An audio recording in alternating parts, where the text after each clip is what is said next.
Olá, tudo bem? Bom dia, boa tarde, boa noite para você que está ouvindo esse áudio ou vídeo. Eu não sei como é que ele vai ficar no final, mas esse trabalho vai ser uma conversa, um bate-papo, talvez uma introdução ao que eu espero que venha se tornar a introdução às nossas aulas do discipulado, do plano de salvação, né? Provavelmente vão ser 8 aulas, 8 conversas, 8 bate-papos, 8 caminhadas, 8 jornadas. Bom, né? Podemos colocar assim, dessa forma, porque pensar sobre Jesus, pensar sobre a Bíblia, pensar sobre Deus, ele é uma jornada, né? A gente tem que ir viajando por ela e aproveitando cada momento, né? É uma necessidade que eu senti de alguma forma expressar como eu vejo, como eu entendo, como eu vivo a salvação em Jesus através desse registro, desse áudio, né, ou vídeo. Eu não sei como é que eu vou fazer ele no final, mas que ele sirva de edificação espiritual de alguma forma e que sirva de base para os nossos bate-papos que nós vamos ter aí, que eu espero que sejam bem compridos, bem longos, e que a gente possa conhecer mais Jesus através desses encontros, tá bom? Sejam eles presenciais ou sejam eles só virtuais aqui. Eu louvo a Deus porque Jesus um dia se revelou para mim e de alguma forma eu acho que esse é o dever de todo cristão, todo crente, passar para frente a salvação em Jesus. A notícia de salvação, ela precisa ser passada, comunicada, explicada, ela precisa ser vivida, ela precisa ser transmitida de alguma forma, ela precisa acontecer. O cristão não pode não falar sobre Jesus, ele não pode expressar Jesus, ele precisa fazer com que as pessoas caminhem com Jesus. E essa caminhada, às vezes, ela demora para, assim como um atleta que começa a treinar para correr uma maratona, ele não consegue fazer todos os 10 ou 20 quilômetros que precisa, né, de começo. Ele começa correndo 1 quilômetro, daí cansa, daí para. Aí depois ele corre mais um pouquinho até ele ganhar resistência para correr até os 5 quilômetros. E depois ele vai corre os 10 e os 12 e assim sucessivamente. Então alguém tem que ter corrido a maratona antes, sabendo os caminhos, sabendo as dificuldades e levando os outros para continuar e perseverar na trajetória. Falar em discipulado eu carrego comigo uma frase que é: discipular é deixar em alguém uma marca de Jesus que não pode ser apagada. Eu li isso em algum lugar ou alguma coisa parecida assim, e isso me chamou muita atenção, porque é realmente assim. Teve pessoas que passaram pela minha vida e deixaram uma marca de Jesus em mim que não pode ser apagada. Eu nunca vou me esquecer dessas pessoas.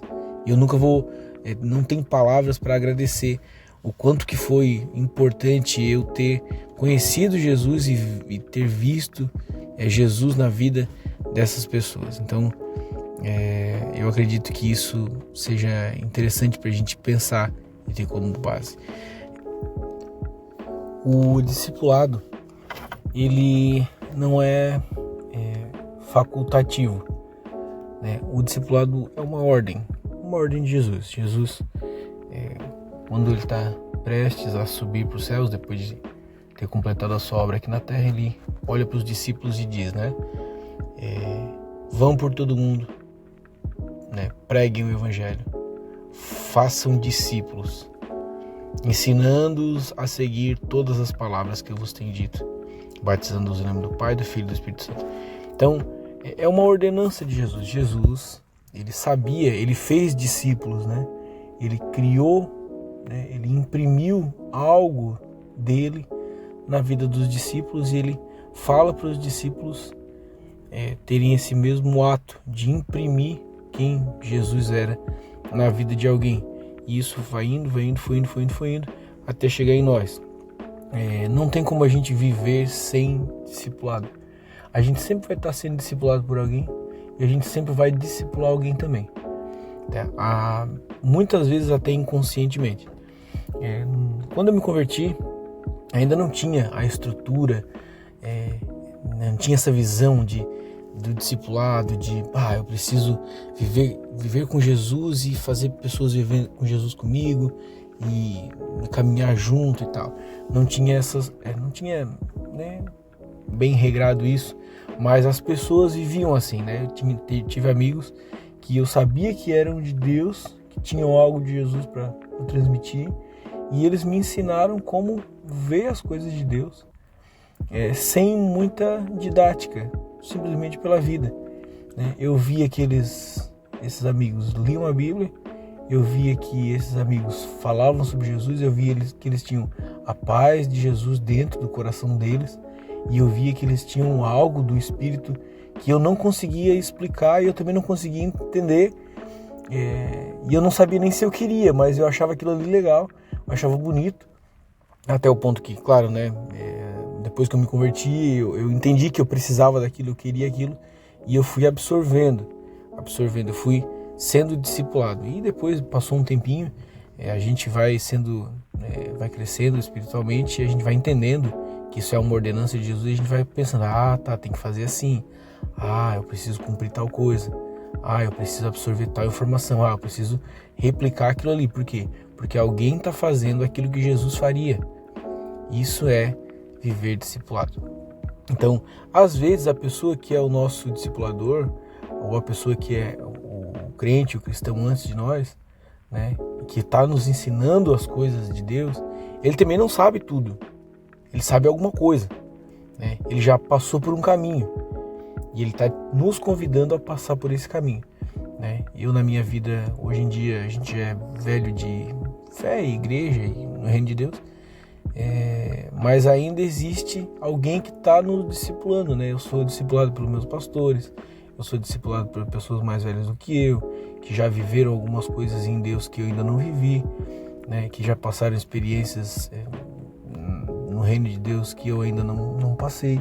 E a gente sempre vai absorvendo algo de Jesus das pessoas e aplicando isso na nossa vida, até o momento que aquilo ali fica uma realidade prática para nós e a gente consegue transmitir isso para os outros. Não existe cristão, não existe cristianismo sem discipulado. Se não houvesse discipulado, se não houvesse essa troca de informações, esse transmitir de Jesus para as outras pessoas, chegaria numa geração e acabaria o Evangelho. Mas não. O Evangelho de Jesus ele é transmitido através da vida das pessoas umas para as outras. E quem consegue absorver consegue crescer. E quem cresce automaticamente frutifica para os outros. Essa é a chave, esse é o mandamento, esse é o intuito.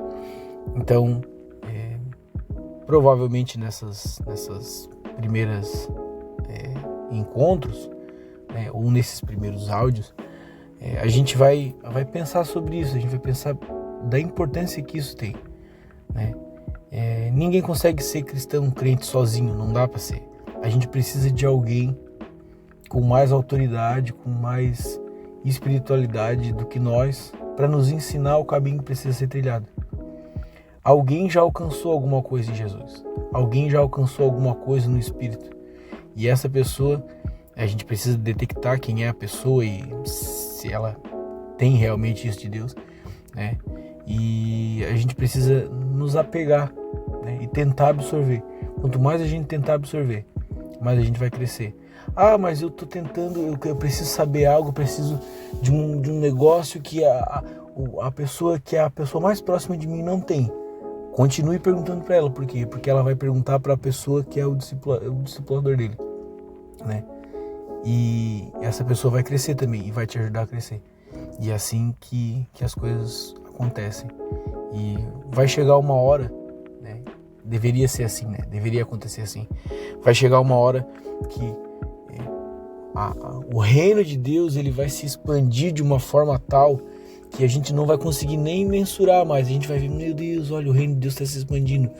Nossa, tal pessoa está se convertendo. Nossa, tal pessoa deixou a vida passada e agora está vivendo uma vida com Jesus. Nossa, e a gente vai ver isso acontecer através dessa interação, essa troca mútua de conhecimento e de vida com Deus, vida no reino de Deus.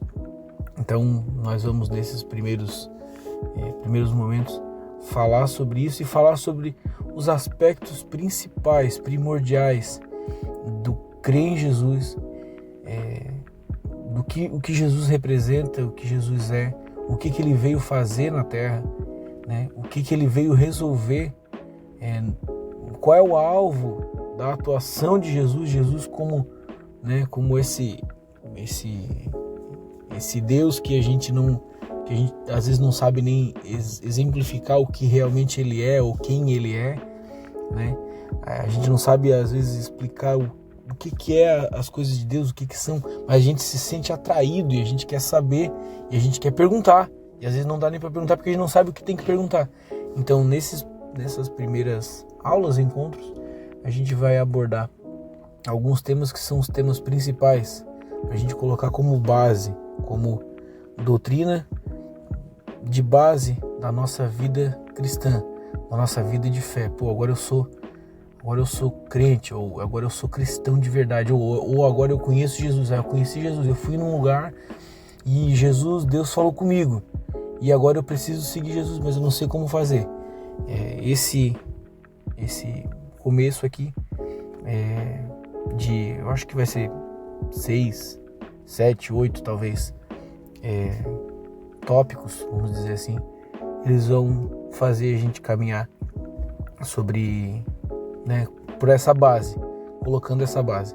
Depois dessa base bem estruturada, existem milhões de perguntas que possam vir a surgir sobre quem Deus é, sobre o que Deus quer fazer conosco. Mas essas milhares e milhões de questões, elas são respondidas ao longo da nossa vida com as pessoas que são os nossos discipuladores. Tá bom? Então vamos lá. A importância do discipulado é essa. Nós precisamos ter em mente que a gente precisa de alguém para nos fazer caminhar em Deus. E a primeira, talvez a lição zero, a aula zero seria por que eu devo acreditar? E agora eu até vou dar uma pausa aqui de alguns segundos. Mas por que eu devo acreditar na Bíblia? Por que eu devo acreditar em Jesus? Por que eu devo, de alguma forma, crer que eu preciso de Jesus para a minha vida? Né? Por que eu cheguei nesse momento de estar ouvindo já um áudio, um vídeo de 13 minutos falando sobre Jesus e quem Ele é? Por que alguém falou que eu preciso de Deus? Né? Por que eu tenho que dar crédito para isso? Essa é uma pergunta, algumas perguntas, que a gente se faz às vezes. Né? Por que Deus precisa ser entendido dessa forma? Ou será que Deus é realmente isso? Será que a Bíblia realmente fala a verdade sobre Deus? Será que esse negócio de Deus e de mundo espiritual, esse negócio de Bíblia, esse negócio de verdade, palavra de Deus, será que isso aí realmente é verdade? Será que isso faz sentido?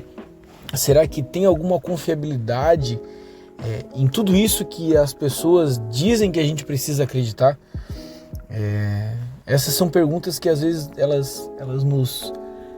tanto pessoas novas na fé quanto pessoas velhas na fé, em algum momento da sua vida elas passam. Por que eu preciso acreditar num livro que me diz um monte de regras, que me apresenta um Deus que às vezes eu não consigo entender e eu tenho que cumprir isso aqui? Por que eu tenho que acreditar que isso é realidade, isso é verdade? Por que eu tenho que acreditar que essas coisas aconteceram? Por que eu tenho que acreditar que esses relatos que estão escritos aí na Bíblia aconteceram? Mas foi pessoas muito antigas que escreveram, eles não sabiam nada sobre nós e a gente nem sabe se realmente essas pessoas existiram ou se não foi uma manipulação de alguém que quis manipular a sociedade e criou a Bíblia, ou criou as regras morais que a gente vê na Bíblia. Essas perguntas são muito pertinentes e tem muita gente que faz elas, e elas são bem justas de se fazer, porque olhando para o que a gente tem de material, de Bíblia, né? Olhando para o que alguém fala sobre Deus para nós, realmente surgem essas dúvidas, e ela é uma dúvida muito válida. Só que para entender isso, ou para dar crédito para a Bíblia, a gente tem que começar a entender, e partir desde os dias de hoje, começar a entender o que é uma história verdadeira. Como eu sei que uma história é verdadeira ou não, né? Como eu sei que algo realmente aconteceu e aquilo ali tá realmente... não, isso é verdade, isso aqui aconteceu. Nos dias de hoje é muito fácil, a gente tem muito recurso para entender e para provar que algo é verdadeiro ou não. Por exemplo, a pessoa foi num parque, né? Eu vou citar aqui, Parque das Nações, ali em Criciúma, né? A pessoa foi no Parque das Nações em Criciúma e ela viu que no centro do Parque das Nações passa um trenzinho, né? E as pessoas podem pagar para ir naquele trenzinho e dar uma volta. E a pessoa fez um vídeo, né? Fez um vídeo, gravou aquele vídeo e deixou aquele vídeo ali. Daqui a 5 anos ou 10 anos, se não existir mais Parque das Nações, alguém vai pegar aquele vídeo e vai olhar e vai ver, um vídeo sobre... aqui tinha um parque, e nesse parque tinha um trenzinho e as pessoas pagavam para ir no trenzinho. Então, esse relato é um relato verdadeiro. A gente consegue provar e ver que aquilo ali é verdadeiro. Ninguém questiona. Beleza. Só que imagina que não houvessem filmes, não houvessem gravações de vídeos. Então haveriam fotos, né? A gente sabe que Criciúma, eu estou dando o exemplo de Criciúma porque ele é facilmente assimilado por nós. Criciúma é a cidade do carvão, tinha muitas minas e tal. E a gente não viu as minas, né? A gente não viu os caras trabalhando na mina, mas a gente viu as fotos. Tem muitas fotos, bastante fotos sobre registros de coisas que aconteceram em Criciúma nos anos 1900, 1920, 30. Então a gente sabe que aquele registro é verdadeiro, a gente não questiona, porque a gente tem um registro que a gente pode ver sobre aquele fato que aconteceu. Mas imagina que a gente não tivesse fotos e a gente tivesse apenas pinturas, né? Vamos voltar mais para trás. Mas eu tenho só uma pintura sobre uma pessoa, por exemplo, vamos dar um exemplo aqui, a pintura da Rainha Isabel. Tem uma pintura da Rainha Isabel aqui do Brasil, né? A gente não tem o vídeo da Rainha Isabel, a gente não tem a foto da Rainha Isabel e a gente tem só a pintura da Rainha Isabel. A gente sabe que a Rainha Isabel existiu porque alguém fez um retrato pintado da Rainha Isabel e ele escreveu lá que essa aqui é a Rainha Isabel, né? Rainha, princesa do Brasil e tal. Então, já foi princesa, né? Virou rainha e é isso aí. E a gente não questiona. Por quê? Porque esse é o registro histórico que a gente tem. É um registro verdadeiro. A gente não questiona isso aí. Existiu essa pessoa existiu porque tem esse registro. Mas vamos supor que vamos voltar um pouco mais para trás e a gente não tivesse pinturas ainda. Ou tivesse pinturas, mas a gente não tem a pintura sobre tal fato, mas a gente tem um registro histórico escrito, né? Aconteceu tal coisa. Por exemplo, Pedro Álvares Cabral chegou e descobriu o Brasil, descobriu essa terra que a gente chama de Brasil, e daí ele pegou, ele não podia fazer um vídeo, ele não podia bater uma foto, ele não podia fazer uma pintura, mas eles podiam escrever, né, e deixar registrado que eles descobriram um lugar. A gente, né, tem um registro, eles escreveram, foi enviada uma carta do Pedro Vaz de Caminha, né, foi enviada uma carta dizendo que chegamos num lugar, tal, e era uma terra assim, tal. Esse registro histórico existe, esse documento existe, ele é documentado, a gente pode pesquisar no Google aí, pode achar esse documento aí, tem esse documento, e a gente não questiona que o Brasil existe, porque a gente vive no Brasil, e a história do Brasil é essa, e a gente tem esse registro histórico, então aconteceu aquilo ali, e a gente não questiona que aquilo ali aconteceu. Mas vamos voltar um pouquinho mais para trás, né? Vamos voltar para trás no tempo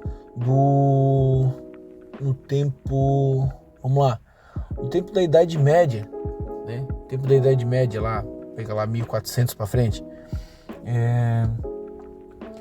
Vamos colocar que a gente sabe que tinha a sociedade daquela época era de uma forma, tal, e a gente não tem foto, a gente não tem vídeo, a gente não tem pintura, tem algumas pinturas, né, claro, mas a gente tem registros históricos escritos, né, e aqueles registros históricos escritos provam que aquilo aconteceu, e aconteceu de verdade. Por quê? Porque está escrito, alguém escreveu que tal coisa aconteceu, a gente não questiona que aquela coisa aconteceu, a gente simplesmente crê que aconteceu porque está registrado que aconteceu. Alguém registrou, e algum historiador atestou que realmente aquele texto foi escrito em tal lugar, em tal ano, tal época, por tal pessoa. Beleza, a gente crê totalmente nisso. Vamos voltar um pouquinho mais para trás, vamos pegar a história dos imperadores romanos, né? Vamos colocar assim, né? Então, todas essas histórias dos imperadores romanos, elas têm registros escritos, manuscritos mesmo, manuscritos. E esses manuscritos, eles têm as suas datações, e eles são manuscritos originais que aconteceram em tal época, escritos por tal pessoa, e que aconteceu tal coisa em tal época. A gente não questiona, a gente acredita, porque aquele registro histórico está escrito, né? E vamos lá, vamos mais para trás ainda. Chegamos no tempo dos imperadores romanos, vamos chegar no tempo, o tempo de Jesus agora. Então, no tempo de Jesus, também as pessoas escreveram manuscritos sobre as histórias que estavam acontecendo, sobre as pessoas que estavam envolvidas, sobre aquilo que estava acontecendo. E esses registros históricos, eles são registros verdadeiros, eles aconteceram com pessoas de verdade, e essas pessoas passaram por certas situações, e essas situações foram deixadas o registro escrito histórico, e esse registro foi analisado por historiadores contemporâneos daquelas pessoas ali, e foi visto que realmente aquilo ali realmente aconteceu, e está escrito, e essa história ficou gravada ao longo da humanidade, e está aí para a gente acessar, né? Mas vamos voltar um pouquinho mais para trás, do tempo da Bíblia. Vamos voltar no tempo lá do Júlio César. Júlio César e a Cleópatra. Eu acho que deve ser bem pertinho ali de Jesus nascer. Existe a história da Cleópatra, todo mundo lembra da Cleópatra, né? Do Júlio César e do Brutus, e aquela coisa, né? Toda essa história, né? Pelo menos se a gente não lembra da história, mas a gente conhece esses personagens, né? A gente sabe as frases, né? De que, o Júlio César foi morto lá e foi o Brutus que traiu ele, ele diz, até tu, Brutus. A gente sabe disso. A gente não questiona que isso aconteceu. Por quê? Porque existe um registro histórico. Esse registro histórico foi escrito, e algum historiador atestou que aquilo era verdadeiro, e realmente é verdadeiro, e a gente acredita que aconteceu, e existiu o tal do Júlio César, existiu a tal da Cleópatra, e existiu o Brutus, e a gente não questiona isso, porque foi um registro histórico, e esse registro é verdadeiro. A gente se atenta para isso aí, e beleza. Mas vamos voltar mais para trás. E eu poderia enumerar várias outras situações e coisas, né? Bota lá Alexandre o Grande, bota, para quem gosta de ver filmes, Os 300 de Esparta, né? Para quem gosta de...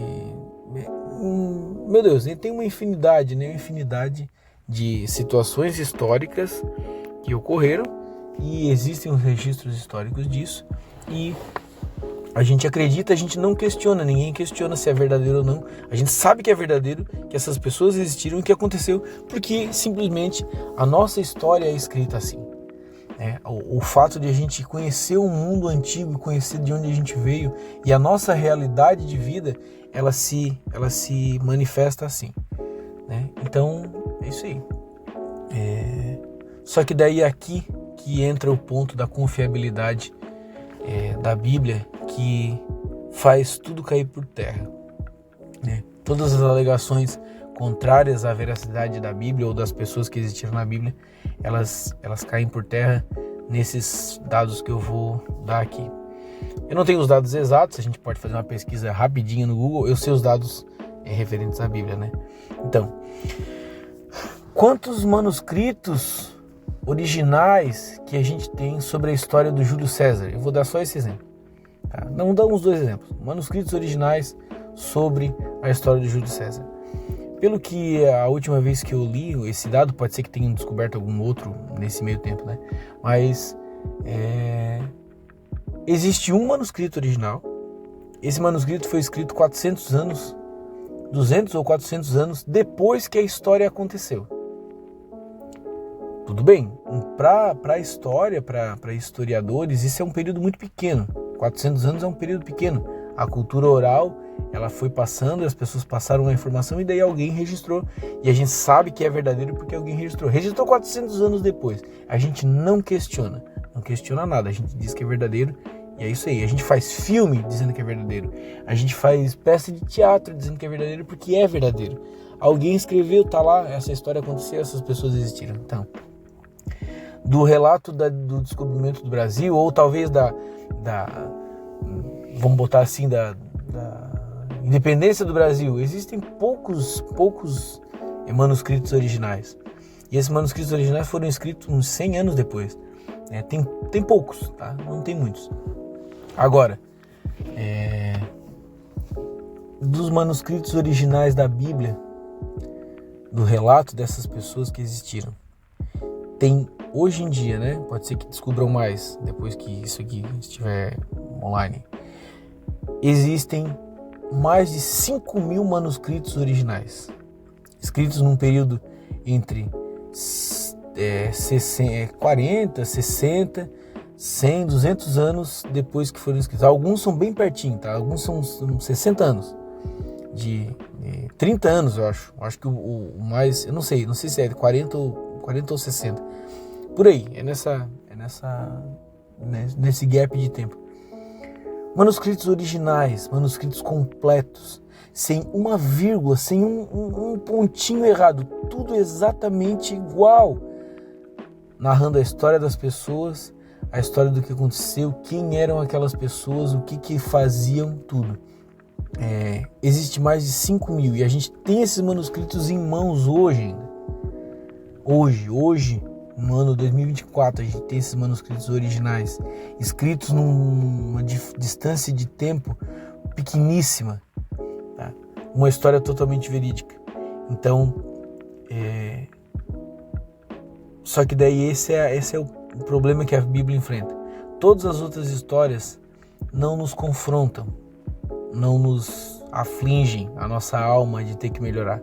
Só que a história da Bíblia, aquilo que a Bíblia representa, ela automaticamente, se a Bíblia for verdade, ela vai fazer nós mudar, né? E aceitar que ela é verdade obrigatoriamente faz a gente mudar. Só que a mensagem principal desse áudio aqui é: se eu não acreditar que a Bíblia é verdadeira no seu registro, nas pessoas que existiram e da forma com que aconteceram as coisas, as ações que foram ali narradas, se eu não acreditar na Bíblia, eu não posso acreditar em nada mais. Nada. Eu não posso acreditar que o Brasil se chama Brasil. Eu não posso acreditar que existiu impérios antigos. Eu não posso acreditar em nada. Por quê? Porque a Bíblia é o documento mais fiel e o mais digno de credibilidade histórica de todos os outros documentos que nós temos na humanidade.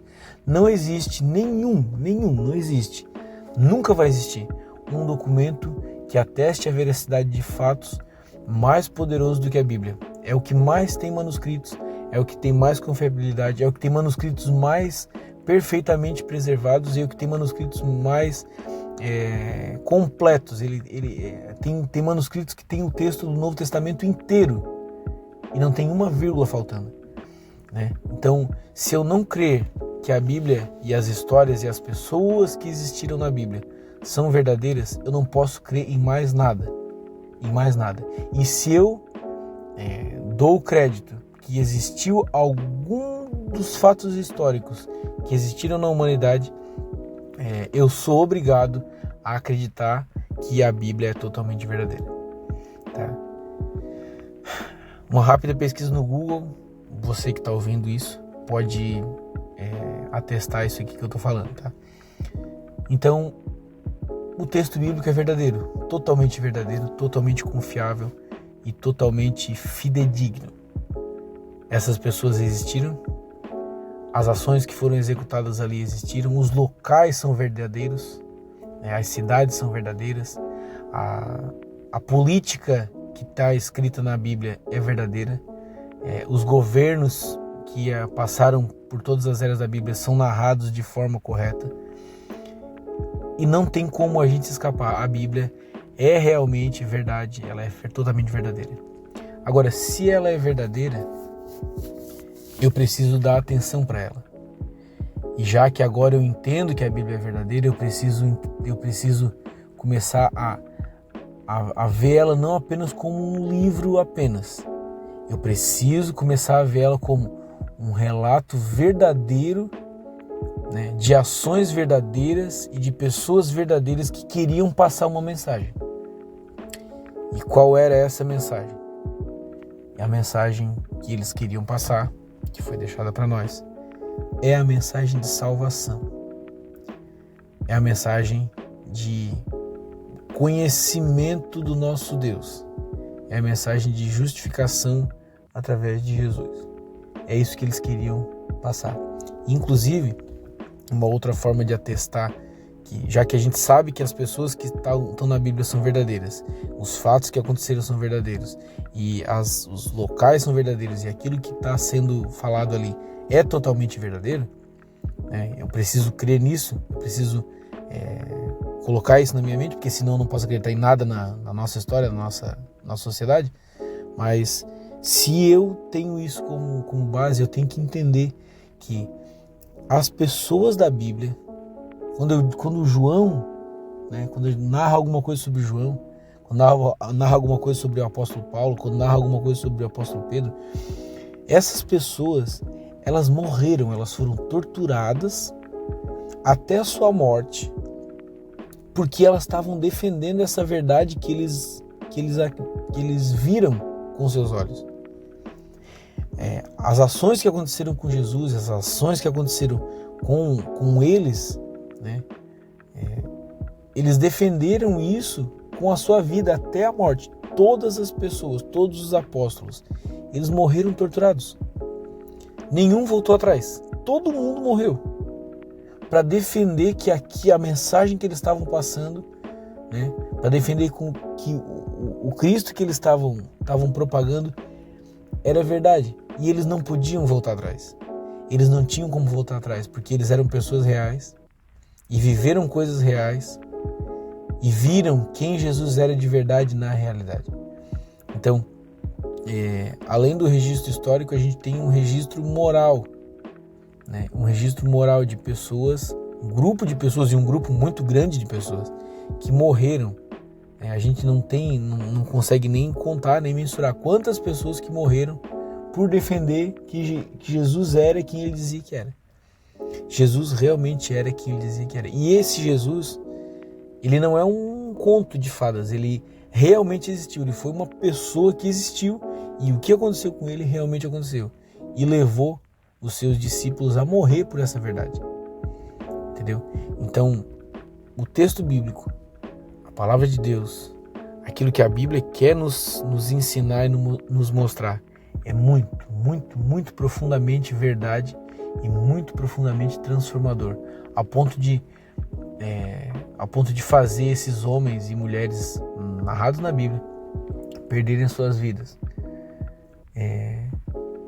para provar que tudo isso aqui era verdade. Se não fosse verdade, metade deles, nas 2 primeiras horas de tortura, teriam voltado atrás. Mas tem discípulos que foram torturados por dias, por semanas. O apóstolo João foi torturado por anos. O apóstolo João foi torturado por anos. Aconteceu de tudo com esse homem. Ele foi chicoteado, ele foi encarcerado, ele foi colocado em água fria para morrer, ele foi colocado em azeite quente fervendo para ser frito vivo. E nada aconteceu com esse homem. Foi exilado numa ilha, a ilha de Patmos, que ele escreveu o Apocalipse, e ele não voltou atrás. Todos os outros morreram também, porque o que eles estavam falando era verdade, era totalmente verdade. E é por isso que a gente tem que acreditar na Bíblia. A gente pode, na verdade não é que a gente pode acreditar na Bíblia. A gente pode acreditar que isso aqui que a gente vai começar a falar a partir desses, né? A gente pode pegar a Bíblia e a gente vai ler o texto bíblico, e a gente vai ler sobre o João. João tal, disse assim para Jesus. O apóstolo Paulo estava dizendo tal coisa. Jesus estava dizendo tal coisa. O apóstolo Pedro disse tal coisa. Eles realmente falaram aquilo. Eles realmente viveram aquilo. Aquelas situações foram vividas por pessoas reais. E a gente pode acreditar. A gente pode ter a certeza que aquilo ali é verdadeiro.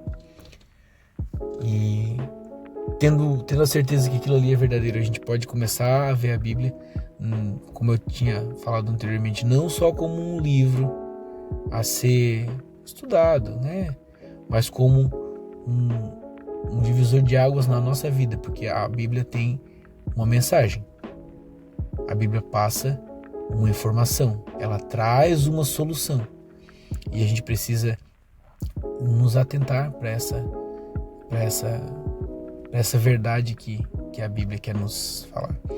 A Bíblia é a palavra de Deus, né, revelada para nós. Tudo que a gente precisa entender sobre Deus para a gente ir morar no céu está contido na Bíblia. Na verdade, é a Bíblia. A Bíblia é a palavra de Deus. A Bíblia não é um livro que contém algumas coisinhas sobre Deus. Não.